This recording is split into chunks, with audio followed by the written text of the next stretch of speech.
Geometric Stripes Nail Art Tutorial by Hotpinkzebrapolish. Hi guys, in today's video I'm going to be showing you how I did this geometric stripey design on myself, and while I'm at that I'm going to be just giving a couple tips on making straight lines, which sounds way easier than it can sometimes be because you're making a straight line on a nail which is curved. So there's some little tips and tricks to go along with that. Plus I'll be doing a little pattern match because this is based off of this cute little canvas roll-up pencil holder that I just got, and I'll show you that too just because why not, and that's from Enjoy Yours in case you're curious, and there's a link in the description box below for 10% off. That little canvas roll-up thing is really nice because it protects my colored pencils, and before that they were just in a rubber band, which is not the same thing. So I hope you like this design, and don't forget to click subscribe to my future videos as well. So begin by painting your thumb, middle, and ring nails with white, and your pinky and index nails with a V French tip. So now here is the canvas thing that I have, and it's got this amazing, really geometric striped and chevron pattern on it, and it just rolled out like that, and there's an elastic band across the center of it that is perfect for pencils, and then the end of it has a little flap on it so that the actual tip has a double covering on it, which is awesome because then they can't get mashed up, which was my concern. And it rolls up pretty nice. It's really thick. It's got a double wall on it. And so yeah, and I don't have all of my colored pencils in there. I do have a tin that just doesn't hold them all, so I have yellow and green in this. But yeah, it's really nice, and it just ties up. I don't use them very often, so the tying isn't a problem for me. If you were using them on a daily basis, that might get to be a little annoying, but it works really well for me. So now I'm going to start with my thumb, and I'm going to begin by doing the outlines of the design. So here's where some of the tips come in. I don't know if you noticed, you'll see it again.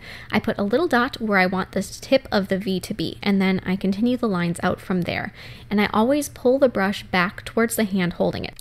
So I press the brush farther away and then I bring it back towards the hand. So I'm pulling closest to me, and that's the same with whenever I'm painting anything. I always feel like you have significantly more control that way. So I'm always pulling it back towards that same hand. So I'm just going to add a line going across right at the bottom of that last V, and then add little vertical lines coming up from that horizontal one, just like that. And with this pattern, I had that little pencil case or pencil wrap, I guess, sitting next to me as I was painting this, and I would just pick out different patterns I liked out of it as I was going along.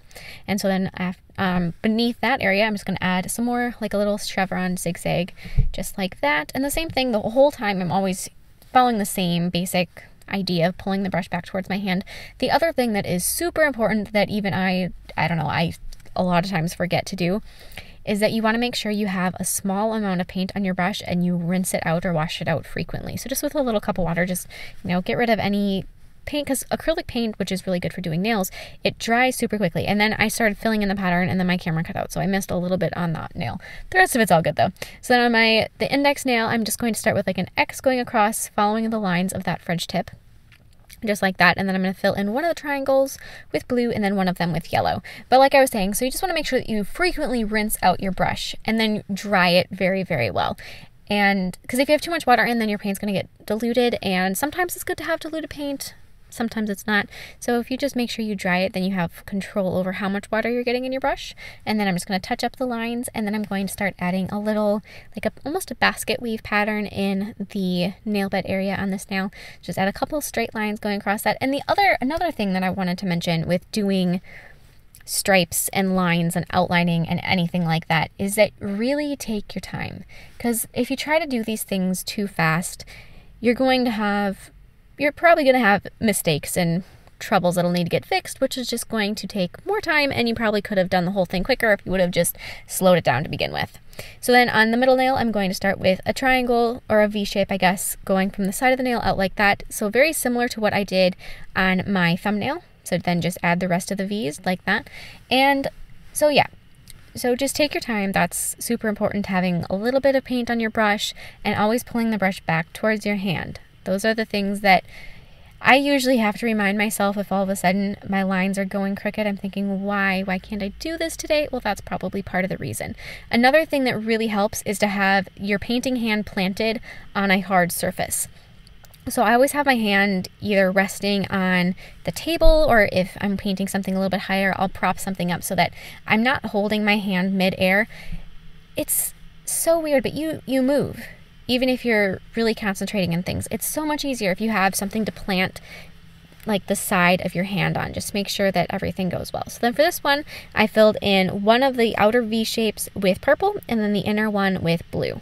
So this design I have is a lot more white based than the pencil case. The pencil case has many more colors in it. I wanted to simplify the number of colors, and I wanted to be really bright and almost kind of Tim Burton-esque.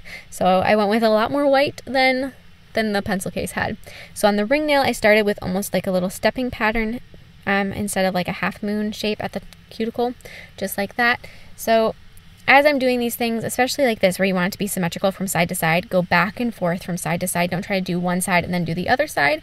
It's going to go better if you do, you know, a line here, a line there, go back and forth, just to make sure things are even as you go.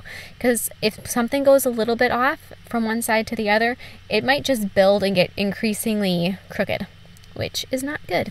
And then I'm going to fill in the tip first, add like a little triangle on there, and then fill in the tip with stripes. And when you have stripes and you have a white nail in the background, a really big thing that is so important is whites, not always, but for the most part they match. So if you're using acrylic paint and you have your nails painted with polish, even if you have a line that's crooked, you can fill it in and fix it up with paint instead of having to use the same color of polish that you used. So instead of having like painting the nails blue and then doing all these lines and then adding white onto them, because then if you have a line that goes wrong, you'd have to go back to get the same color of blue nail polish and fix it with nail polish instead of with paint. And I think it's so much easier to control paint instead of polish, so I think it's easier if you can just fix it with paint.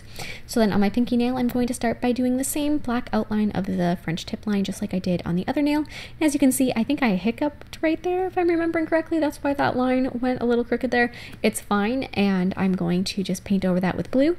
That's another thing. When you're doing designs like this, if any of your lines look horrible and you just got to cover them up, fill in those sections. Don't leave those sections white. Fill in the nice clean looking sections with white.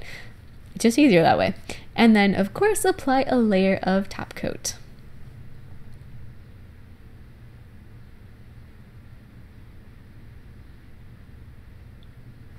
Thank you so much for watching. I absolutely love this design. It's very, like I said, kind of Tim Burton-y. So I really enjoyed that. I hope you like it too. Please share recreations with me on Facebook and Instagram. I'd love to see them, and I will see you in my next video. Bye!